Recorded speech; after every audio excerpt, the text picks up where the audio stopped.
नमस्ते प्रिय विद्यार्थियों। हम पढ़ रहे हैं एनसीईआरटी बुक्स, जिसमें हम कक्षा 6 की ज्योग्राफी कंप्लीट कर चुके हैं और 7 की ज्योग्राफी पढ़ रहे हैं। हमारा पर्यावरण कक्षा 7 के लिए भूगोल की पाठ्य पुस्तक। प्रिय विद्यार्थियों, इसमें एक बार मैं आपको इंडेक्स दिखा देती हूँ कि कौन कौन से चैप्टर हैं जिसको हम पढ़ रहे हैं और किस किस को पढ़ चुके हैं। प्रिय विद्यार्थियों, अध्याय नंबर 1 पर्यावरण, इसको हम पढ़ चुके हैं। अध्याय नंबर 2 हमारी पृथ्वी के अंदर, ये भी हम पढ़ चुके हैं। अध्याय नंबर 3 हमारी बदलती पृथ्वी, ये भी पढ़ चुके हैं। और आज हम पढ़ेंगे अध्याय नंबर 4 वायु के बारे में। प्रिय विद्यार्थियों, बहुत ही शानदार चैप्टर है और बहुत ही अच्छे क्वेश्चन इसमें से बनते हैं। इसको हम आज देखते हैं। चैप्टर नंबर है 7 क्लास की ज्योग्राफी का 4। चैप्टर का नाम है वायु। और रोजाना की तरह हम इसमें जो पीछे पर्सन दे रखे हैं उनको पहले पढ़ेंगे, फिर चैप्टर पढ़ेंगे। क्योंकि हम पर्सन पढ़ रहे हैं इसलिए कि ताकि जब हम चैप्टर पढ़ें तो ये पर्सन हमारे दिमाग में रहे और हम इन पर्सनों को इजीली कर पाएँ। हो सकता है किसी एग्जाम में यही पर्सन आपसे पूछ लिया जाए। प्रिय विद्यार्थियों, पर्सन पीछे दे रखे हैं, ये आपको करने चाहिए। और इन प्रश्नों के मैं आपको आंसर नहीं बताऊंगी। इसका कारण ये है कि आप खुद, मैं इन क्वेश्चनों को करा दूंगी, फिर आप खुद चैप्टर पढ़िए और जितनी बार चैप्टर को पढ़िए उतनी बार ये प्रश्न आपको समझ में नहीं आए। वायुमंडल क्या है? वायुमंडल का अधिकतर भाग किन दो गैसों का बना हुआ है? ये पहला प्रश्न है कि वायुमंडल क्या है। किसी रिटन एग्जाम में आप बैठते हैं तो ये प्रश्न आपसे पूछे जाते हैं। और वायुमंडल में अधिकतर भाग किन दो गैसों का है? वो कौन सी गैस है जिनका अधिकतर प्रतिशत है? दो गैसों के बारे में पूछ रहे हैं। वायुमंडल में कौन सी गैस हरित गृह प्रभाव पैदा करती है? मौसम किसे कहते हैं? वर्षा के 3 प्रकार लिखिए। वायु दाब क्या है?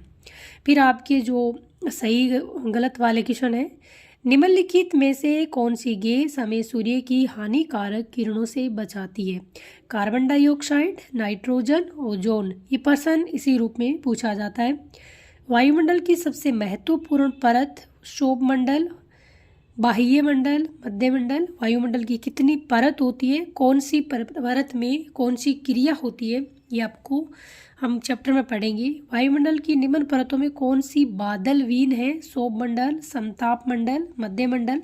अभी ये सीटेट जो 20 अगस्त 2023 को हुआ था, इसमें यही प्रश्न पूछा गया था कि वो कौन सा वायुमंडल की कौन सी परत है जो बादल वीन है और हवाई जहाज उड़ाने के लिए सबसे अच्छी है।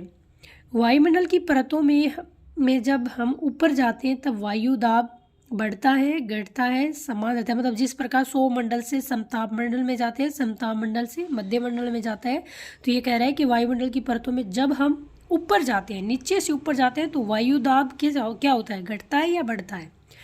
जब वृष्टि तरल रूप में पृथ्वी पर आती है तो उसे क्या कहते हैं? बादल, वर्षा, हिम क्या कहते हैं? यहाँ पर जो आपके स्तंभ दे रखे हैं मैच वाले क्वेश्चन, व्यापारिक पवनी उसे क्या कहते हैं? लू किसे कहते हैं? मानसून किसे कहते हैं? पवन किसे कहते हैं? इनके मिलान वाले यहाँ पर दे रखे हैं। सूर्य से आने वाली ऊर्जा को क्या कहते हैं? मौसमी पवन। पवन की क्षैतिज गति को क्या कहते हैं? ओजोन गैस की परत को क्या कहते हैं? स्थायी पवनें कौन सी होती है और स्थानीय पवन कौन सी होती है? यहाँ पर आपके 2 कारण बताइए, ऐसे क्वेश्चन दे रखे हैं। आर्द्र दिन में गीले कपड़े सूखने में अधिक समय लेते हैं। भूमध्य रेखा से ध्रुवों की ओर जाने पर आतपन की मात्रा घट जाती है। आतपन क्या होता है ये हम चैप्टर में पढ़ेंगे। अब हम पढ़ेंगे चैप्टर को। प्रिय विद्यार्थियों, आपको ये पीछे वाले प्रश्न पढ़ने चाहिए और फिर आपको चैप्टर पढ़ना चाहिए ताकि आपको चैप्टर अच्छे से समझ में आ पाए। चैप्टर नंबर है 4 और चैप्टर का नाम है वायु।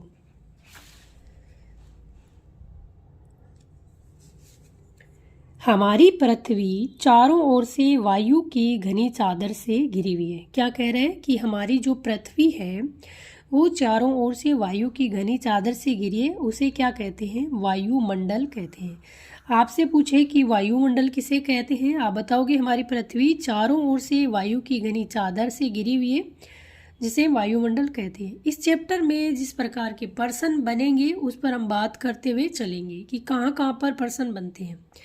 पृथ्वी पर सभी जीव जीवित रहने के लिए वायुमंडल पर निर्भर है। ये हमें सांस लेने के लिए वायु प्रदान करता है। कौन? वायु। ये सूर्य की किरणों के हानिकारक प्रभाव से हमारी रक्षा करता है। कौन? वायुमंडल। यदि सुरक्षा की ये चादर न हो तो हम दिन के समय सूर्य की गर्मी से तप्त होकर जल सकते हैं एवं रात के समय ठंड से हम जम सकते हैं। अतः ये वह वायु राशि है जिसे पृथ्वी के तापमान को रहने योग्य बनाता है। कौन? वायुमंडल। अब हम पढ़ें वायुमंडल के बारे में। आपने जाना कि वायुमंडल किससे मिलकर बना होता है, अब इसके बारे में हम जानेंगे। वायुमंडल का संगठन क्या होता है, वायुमंडल किन किन गैसों से मिलकर बना है, किन किन तत्वों से मिलकर बना, यहाँ पर आपके वायुमंडल का संगठन क्या होता है। और यहाँ पे लगभग 1% यहाँ से वायुमंडल के संगठन से पूछा जाता है कि कौन सी गैस कितने प्रतिशत रखती है। क्या आप जानते हैं कि जिस वायु का उपयोग हम सांस लेने के लिए करते हैं वास्तव में अनेक गैसों का मिश्रण है। क्या अभी आपने सोचा हो कि हम ऑक्सीजन लेते हैं, आपके दिमाग में यही रहता है कि हम ऑक्सीजन लेते हैं, जबकि बहुत सारी गैसों का मिश्रण होता है। नाइट्रोजन, ऑक्सीजन जैसी दो गैसें हैं जिनसे वायुमंडल का बड़ा भाग बना है। क्या कह रहे हैं कि नाइट्रोजन तथा ऑक्सीजन ऐसी दो गैसें हैं जिनसे वायुमंडल का बहुत बड़ा भाग बना है। तो नाइट्रोजन का कितना प्रतिशत है और ऑक्सीजन का कितना प्रतिशत है, ये हमारे वायुमंडल की दो प्रमुख गैस हैं जो सबसे अधिक प्रतिशत रखती है। इनके बारे में हम जानेंगे। अगली गैस है carbon dioxide, helium, ozone, argon एवं हाइड्रोजन कम मात्रा में पाई जाती है। इन गैसों के अलावा धूल के छोटे छोटे कण भी हवा में मौजूद होते हैं।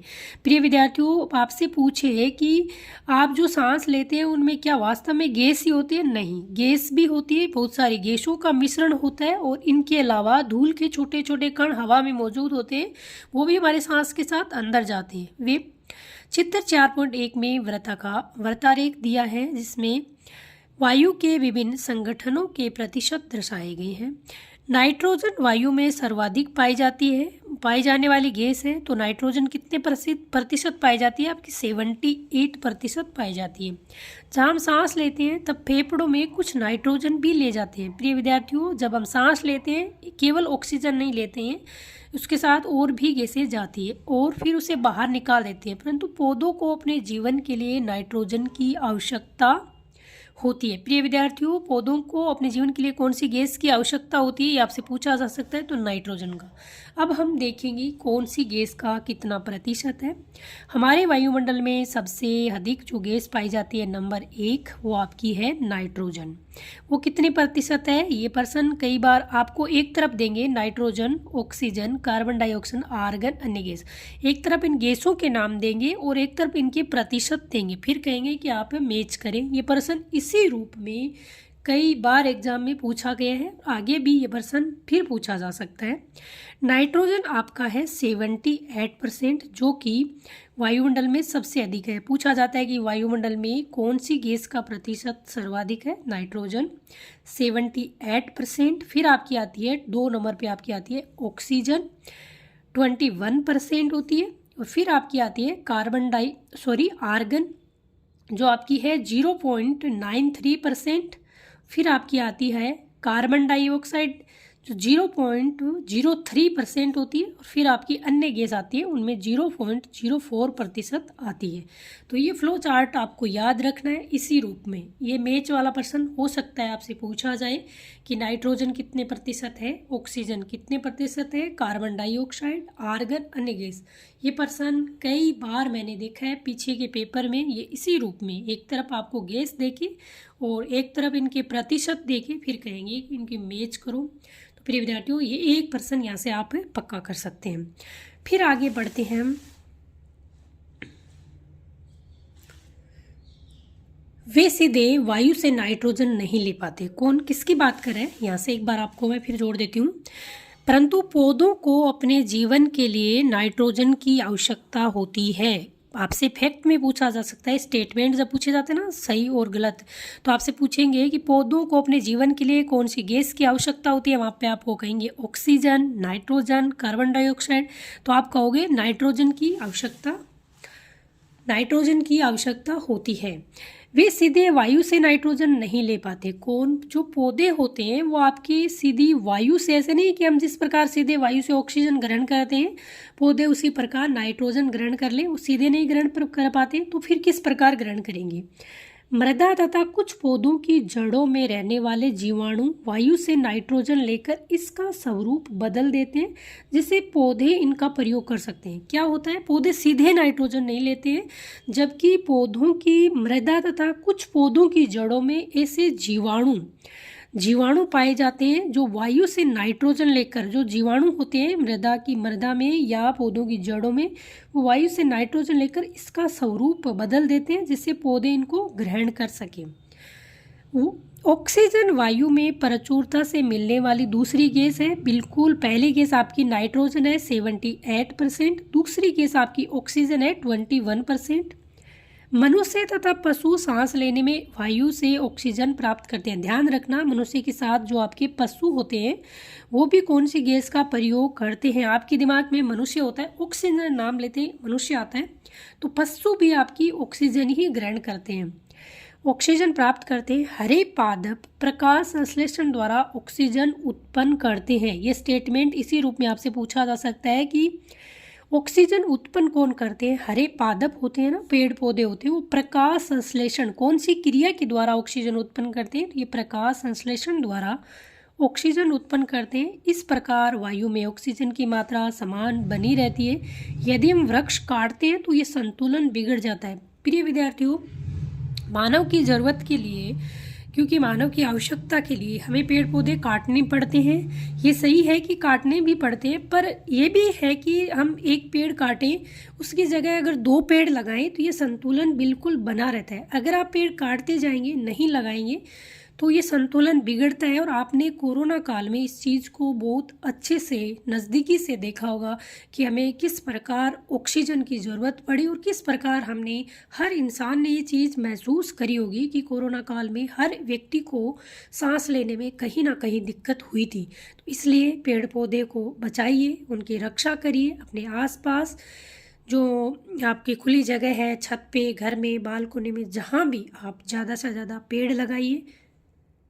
जिस प्रकार पेड़ काटना हमारी आवश्यकता है, हमारी नीड है, उसी प्रकार ऑक्सीजन भी हमारी आवश्यकता है, तो पेड़ लगाना भी हमारी आवश्यकता होनी चाहिए। कार्बन डाइऑक्साइड अन्य महत्वपूर्ण गैस है। पहली गैस आपकी आती है नाइट्रोजन, दूसरी जो ऑक्सीजन, तीसरी कार्बन डाइऑक्साइड।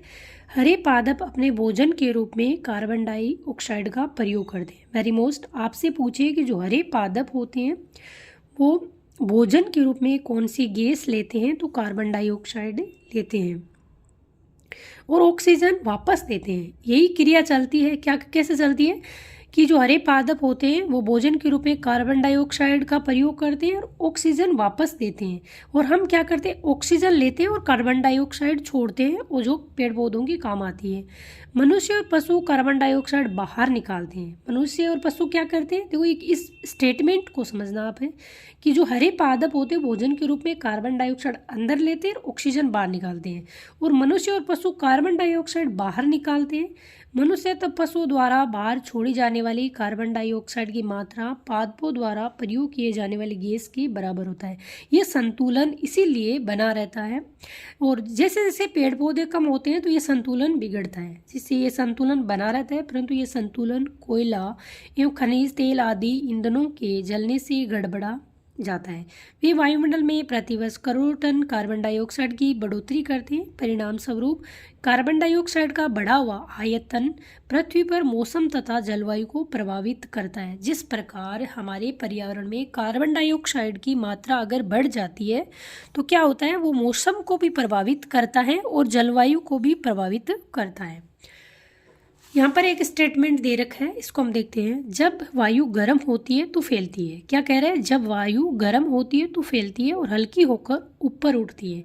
ठंडी वायु सघन और भारी होती है, इसलिए इसमें नीचे रहने की प्रवृत्ति होती है। गर्म वायु के ऊपर उठने पर आसपास के क्षेत्रों से ठंडी वायु रिक्त स्थान को भरने के लिए वहाँ आ जाती है। इस प्रकार वायु चक्र चलता है। ये वायु चक्र के बारे में बता रखा है कि वायु चक्र किस प्रकार काम करता है। प्रिय विद्यार्थियों, यहाँ पर एक आपकी जो इंडेक्स बना के एनसीईआरटी में दे रखी है, हो सकता है यहाँ से एक पर्सन आपका बन जाए।